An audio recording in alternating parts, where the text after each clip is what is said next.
So everyone talks about, wanting to help people with mental health, wanting to create posts and blogs about it, but no one really knows what it actually means in general, which I'm here to talk about. So mental health is something that affects every single one of us. But what does that exactly mean? So mental health is just not an absence of, mental illness. It's our emotional, psychological, and social well-being. It shapes how we think, feel, and act. It influences how we cope with stress, how we relate to others, and how we make better choices for ourselves. Just like our physical health, mental health exists on the spectrum. Sometimes we're thriving, sometimes we're struggling, and everyone moves back and forth along that line. No one is stuck on one singular spectrum.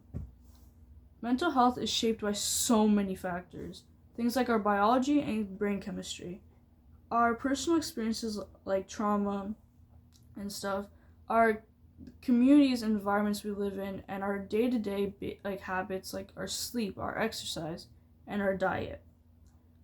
But how do we know when something may be wrong?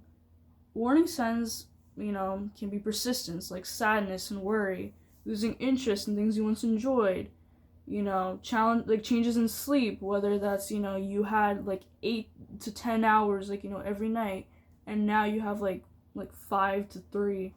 Even in your appetite, you could be like the most healthiest person ever, but then now suddenly you like eat the most junk food and only junk food.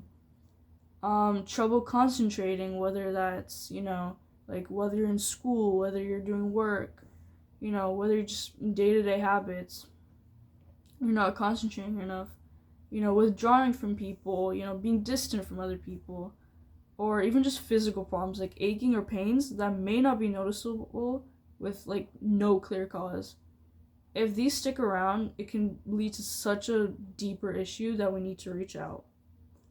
When challenges become more serious, they may take a form of conditions like depression, anxiety, BPD, PTSD, OCD, or schizophrenia.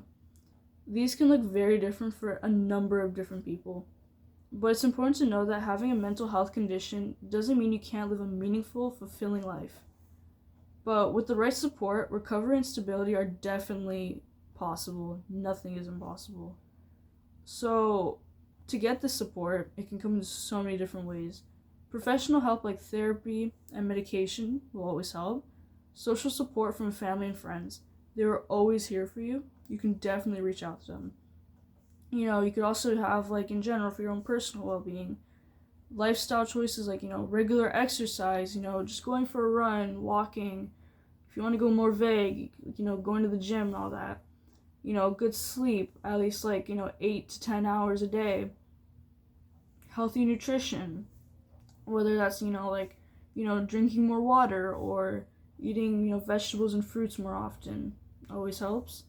Being mindful of your own body and your own mind and, your own energy that you're creating and just creative outlets. And on a bigger level, communities and workplaces will always make a difference by reducing stigma and creating a safe, supportive space for everybody. And that stigma, the idea that someone is struggling with mental health is making you weak, is one of the biggest barriers of all time. The truth is, mental health challenges are common, and reaching out for help is a sign of strength, not weakness. So, in general, what is mental health? It's not just about avoiding illness, it's about being able to cope with stress, building healthy relationships, and reaching your full potential. It's about thriving as a whole person. So, if you're struggling, remember, you're not alone. Reaching out to someone you trust or a professional can make all the difference. And by checking on each other, we can all make a difference, all of us.